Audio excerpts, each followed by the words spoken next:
Hey guys, what's up? It's Biscuit Horror Reviews. I'm here with a review of a movie I didn't really think I was going to review. After watching it, I decided, you know what, I'd give it a quick little review. It was pretty interesting. And I need to upload something because I haven't uploaded it in nearly 2 weeks. So, I'm here with a review of a 1971 psychological horror film titled Let's Scare Jessica to Death. This is a movie that's been on my watch list for many, many years. For about the last 10 years or so, I've been hearing a lot of things about this movie. Um, and the biggest thing I've been hearing is this is one of the creepiest horror films you've never heard of. It's one of the best 70s horror films that is like never talked about. Um, I've even heard people say that this is one of the greatest horror films of all time. And I would have to agree with a few of those sentiments. But first, let's get into the review. This is a movie about a woman named Jessica who's recently been released from a mental institution where she spent 6 months in the institution. And her and I think like her boyfriend and his friend, they move out to this country. They move out to this island in Connecticut, to this old farmhouse that is apparently haunted after something horrible happened there. And essentially, slowly but surely, the main character, some weird stuff starts to happen around her. Somebody ends up dead, and she doesn't know whether she's losing her mind or something supernatural is happening. Um, yeah, so, let's scare Jessica to death. So, first thing I want to say about this movie is that the title is a bit ridiculous. It doesn't make much sense, honestly. It would work if this was like a horror comedy, or if the twist was it was all some practical joke, like in April Fool's Day, which is a pretty cool slasher film. But the title doesn't work here because this movie isn't comedic. It plays itself pretty straight for the most part. So the title Let's Scare Jessica to Death just doesn't work. I think the title just being Jessica would have worked. Or, you know, or some kind of reworked version of the title. Like, hell, how about just Jessica is Scared? Or Scaring Jessica? Or, I don't know. I'm sitting here talking about the title for the first part of this review. You can tell I'm tired. Fuck. Okay. So this movie has some pretty decent acting.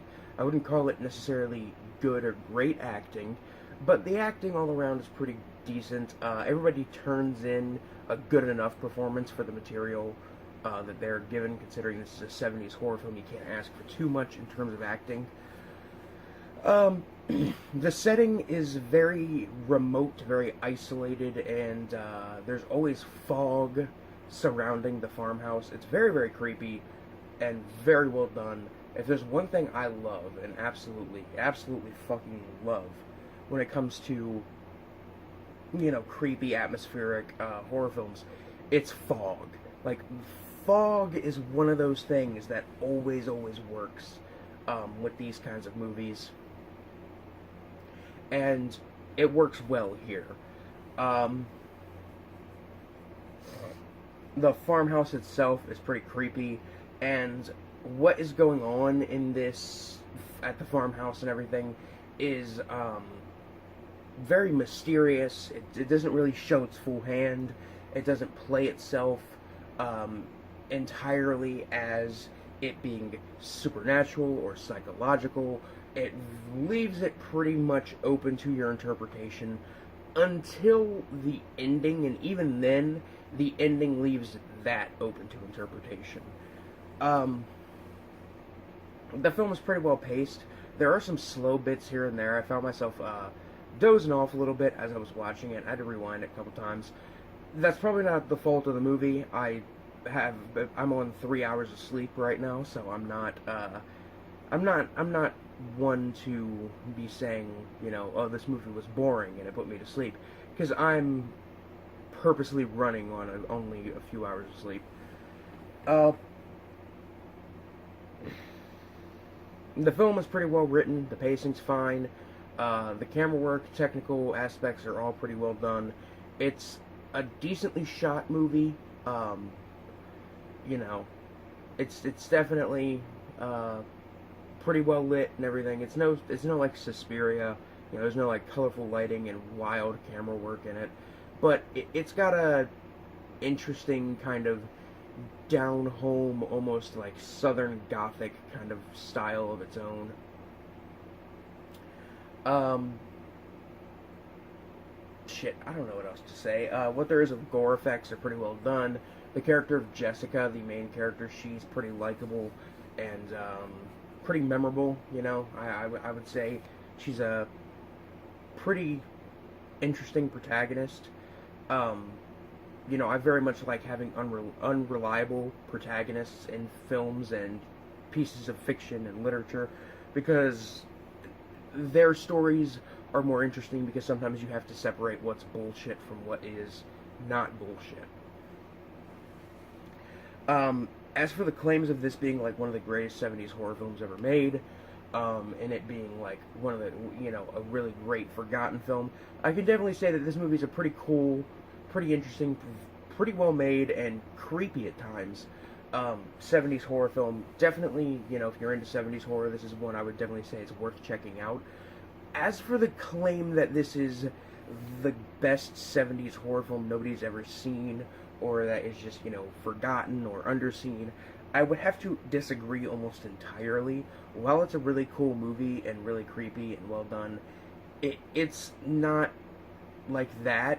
You know, it's I would say it's not like the same caliber of, you know, great forgotten horror as like, I don't know, Malatesta's Carnival of Blood, The Witch Who Came from the Sea, The Blood on Satan's Claw, Phantom of the Paradise, and most specifically, which this movie I would say is the absolute, like, movie I would say, this is the movie I would say is like the best 70s horror film nobody's ever heard of, is The Sentinel, directed by Michael Winner, who directed,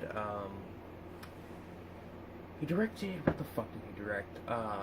That Charles Bronson movie, Death Wish. He directed Death Wish. I'm pretty sure it's the same director. But yeah, like The Sentinel, I would argue, is a far more obscure, forgotten, and definitely way creepier and more uncomfortable movie than this. But this isn't necessarily a contest. I just want to say I don't think that this movie is like an absolutely amazing classic horror film. But it's a cool piece of 70s horror, worth checking out, I would say. I'd say it's comparable to, like, another 70s horror film that is one that I quite like, Messiah of Evil, which is a interesting kind of, you know, mysterious, creepy movie that is,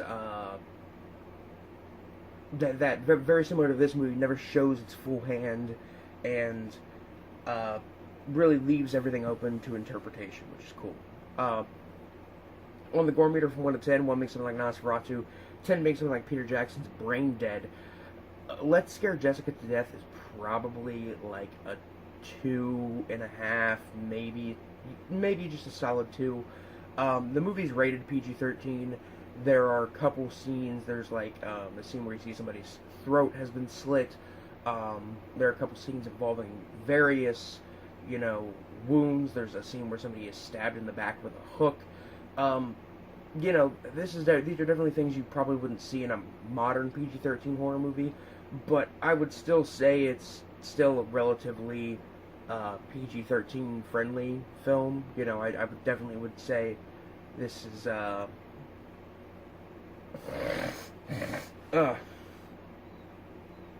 it's not super violent. Either way, I've already said my piece about this being a pretty interesting, recommendable movie. I'd say give it a watch. You know, if you want to check it out, it's worth. I would say it's worth a look, most definitely. It's no Blood on Satan's Claw or The Sentinel, but it's a cool film nonetheless. And I'm gonna give Let's Scare Jessica to Death a 3, maybe 3.5 out of 5. It's a pretty solid flick. I would say check it out. Either way, this is Biscuit Boo Horror Reviews. I'm losing my voice, and I think I have a cold. Signing off. Peace.